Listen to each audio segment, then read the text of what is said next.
আসসালামু আলাইকুম রহমতুল্লাহ বরকাত। প্রিয় দর্শক, দেশ ও দেশের বাইরে থেকে যারা আজকের ভিডিওটা দেখতেছেন সবাইকে আন্তরিক শুভেচ্ছা ও অভিনন্দন জানিয়ে আজকের ভিডিও শুরু করছি।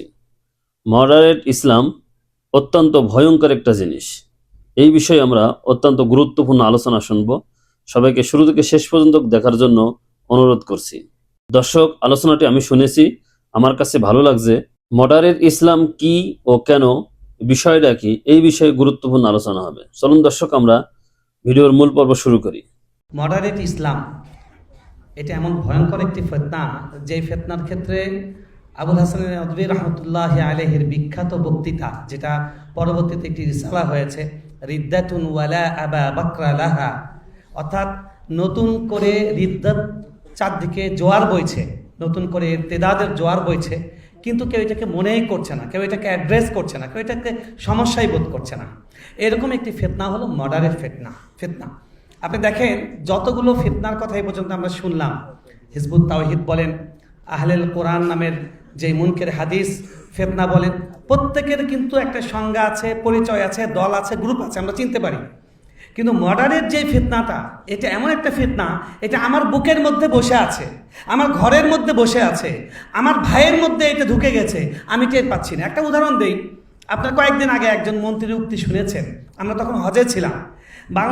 পুরা বাংলাদেশে শিশুটাকে হত্যা করার পরে সবাই বলা শুরু করলো, এমনকি যারা ইসলাম মানে না, ইসলাম বিশ্বাস করে না, এমনকি ইসলাম চায় না, তারাও বলতে শুরু করলো শাস্তি হোক প্রকাশ্যে। তখন সাংবাদিক একজন দায়িত্বশীল মন্ত্রীকে জিজ্ঞেস করলেন যে শাস্তিটা প্রকাশ্যে হওয়াতে ইসলামে আছে, এটা আপনি চান কিনা। উনি বিদ্রূপের ভাষায় একদম অভিনয় করে, ওই যে পলাতক কাউয়ার মতো অভিনয় করে উনি বললেন যে আমরা আছি এখন আধুনিক যুগে, ওই মধ্যযুগীয় ওইসব চলে না। এরকম কথা তারাই বলে যারা নিজেদেরকে মডারেট মুসলিম বলে বিশ্বাস করে। মডারেট জিনিসটা কি সংক্ষেপে বলি।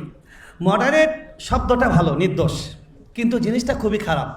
অর্থাৎ এমন একটা বোতল, যেই বোতলের শুরুতে লেখা আছে যে একদম মিনারেল ওয়াটার, কিন্তু এর ভিতরে আসলে দেওয়া আছে সাদা মদ, কিংবা সাদা পয়জন দেওয়া আছে, হোয়াইট পয়জন দেওয়া আছে।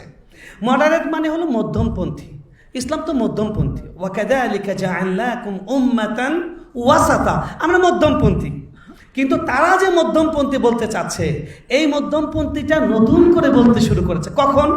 ইতিহাস বলছে যে যখন দ্বিতীয় বিশ্বযুদ্ধ শেষ হলো, এবং দ্বিতীয় বিশ্বযুদ্ধের আগে আপনারা যারা ইতিহাস জানেন যে মুসলিম বিশ্বগুলোর উপরে তাদের কলোনি তারা গেড়েছিল, তারা মুসলিম বিশ্বকে তারা দখল করেছিল।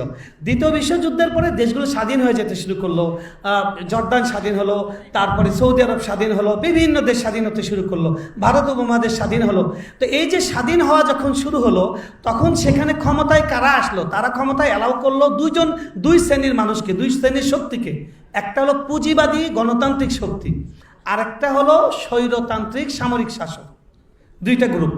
এই দুইটা গ্রুপের বিরুদ্ধেই মুসলিম বিশ্বের প্রত্যেকটা দেশে যারা সত্যিকার ইমানদার, যারা আহলুস সুন্নাহ ওয়াল জামাআহ, তাদের ভেতরে ক্ষোভ তৈরি হলো যে আমরা কাফেররা চলে গেল, আমরা তো ইসলাম পেলাম না। যেমন আমাদের উপমহাদেশে আমাদের আকাবিররা পতাকা তুলেছেন, পতাকা তারা উড্ডীন করেছেন, কিন্তু দেখা গেছে আমাদেরকে ইসলামের নামে যেই দেশগুলোর জন্ম হয়েছে তারা আমাদেরকে ইসলাম দেয়নি, তারাও দিয়েছে ধর্ম নিরপেক্ষতাবাদ।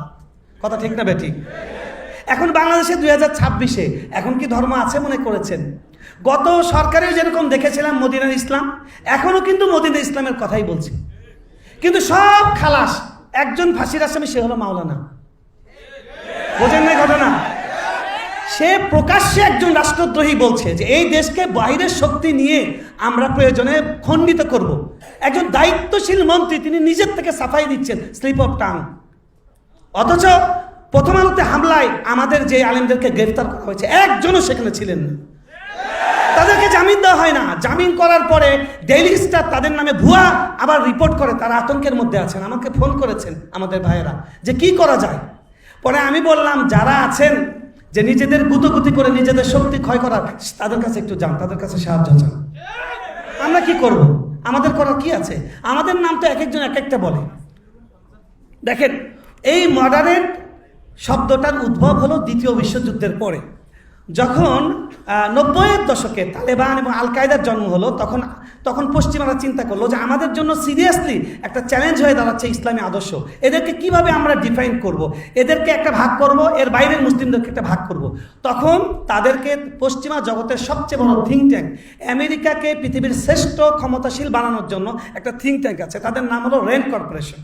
এই রেন্ড কর্পোরেশনের কাজ হলো রিসার্চ অ্যান্ড ডেভেলপমেন্ট, অর্থাৎ গবেষণা করো এবং উন্নতি করো। গবেষণা আর উন্নতির উদ্দেশ্য হলো ইসলামকে ঠেসে ধরো, ইসলামকে বিকশিত হতে দিও না। তো এই রেন্ড কর্পোরেশন তাদেরকে বলল যে মুসলমানদেরকে একটা নতুন করে তাদের ডেফিনেশন তৈরি করতে হবে। সেই ইসলামটা মদিনার ইসলাম নয়, 1400 বছরের ইসলাম নয়, ইসলামটা হলো ওই ইসলাম যেটা পশ্চিমা জগতের জন্য হুমকি হবে না। ওই যে বাপুরাম সাপুরের কবিতার মতো, করে না কো ফুসফাস, মারে না কো ঢুসঢাস, তার কোনো দাঁত নেই, চোখ নেই, কিচ্ছু নেই, এই টাইপের ইসলাম, মানে আসমানের উপরে জমিনের নিচে, বলে সুফিবাদী। আপনি দেখবেন কাদিয়ানীদের বিরুদ্ধে যখন আমরা আন্দোলন করেছি, শাহরিয়ার কবির গিয়ে ওখানে তাদের পক্ষে সংবাদ সম্মেলন করেছে, মনে আছে? এবং চরমনাই পীর সাহেব রহমতুল্লাহ আলাই তারা যখন এই দেওয়ানবাগে আক্রমণ করেছিল, তখন আমরা ছাত্র, আমার মনে আছে, তখন ওই বক্সিবাজারে গিয়ে তখনও তাদের পক্ষে সাফাই গিয়েছে শাহরিয়ার কবির। রসুনের গোড়া এক জায়গায়, কারণ মডারেট ইসলাম, মডারেট মুসলিম তৈরি করা তাদের যে এই দেশের যে সমস্ত সোল এজেন্ট, তারা হচ্ছে এরা, আর এদেরকে মদিনার সরকার লালন পালন করেছিল।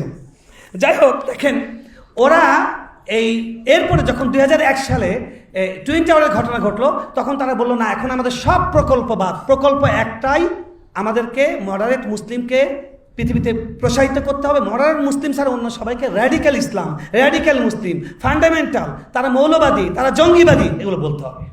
আফসোস, আমরা টুপিওয়ালারা নির্লজ্জের মতো, বেহায়ার মতো শত্রুদের শেখানো শব্দ আমাদের ভাইদেরকে ঘায়েল করার জন্য বলি। এক হুজুর আরেক হুজুরকে বলে অমুকে জঙ্গি, লজ্জা করে না? হায়া নাই আপনার? এই শব্দ বলে আপনাকে শত্রুরা আপনাকে চিহ্নিত করে, আপনি আপনার শত্রুকে ঘায়েল করার জন্য, আর শত্রুকে বন্ধু বানাতে আপনি এই সমস্ত শব্দ ব্যবহার করেন। আমাদের শিক্ষা হওয়া উচিত। দেখেন, এই পশ্চিমারা মডারেট মুসলিম বলতে কি বোঝায় তারা সংজ্ঞা নির্ধারণ করেছে। তারা সংজ্ঞায় বলেছে, লম্বা কথা আমি ছোট করে বলছি, তারা বলছে মডারেট মুসলিম বলতে পশ্চিমা ভাবাপন্ন বা পশ্চিমের জন্য হুমকি নয় এমন মুসলিমদেরই বোঝায়। তারা বলছে পশ্চিমাদের জন্য হুমকি কারা? যারা শরিয়া আইন চায়, ইসলামের রিয়েল যে চিত্র সেটা চায়, অর্থাৎ বোরকা পরবে, পর্দা করবে, কোনো সমস্যা নেই। তবে কেন মুখ ঢাকার বিষয়টা কেন? দেবরের সামনে গেলে সমস্যা কি আমার ভাই? আচ্ছা, আমি এমপি হয়েছি, মুখটা আমার খোলা থাকতেই পারে, আমার যদি মুখটা খোলা না থাকে তার কিভাবে এমপিগিরি করব?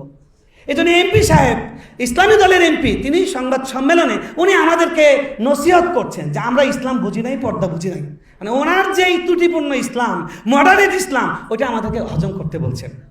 এরা বুঝতে পারছেন না ইসলামের নাম দিয়ে মুসলিম, মডারেট মুসলিম হিসেবে তারা আসলে ইসলাম থেকে বের হয়ে গিয়েছেন। কারণ কোরআনে আল্লাহ সুবহানাহু ওয়া তাআলা কি বলেছেন?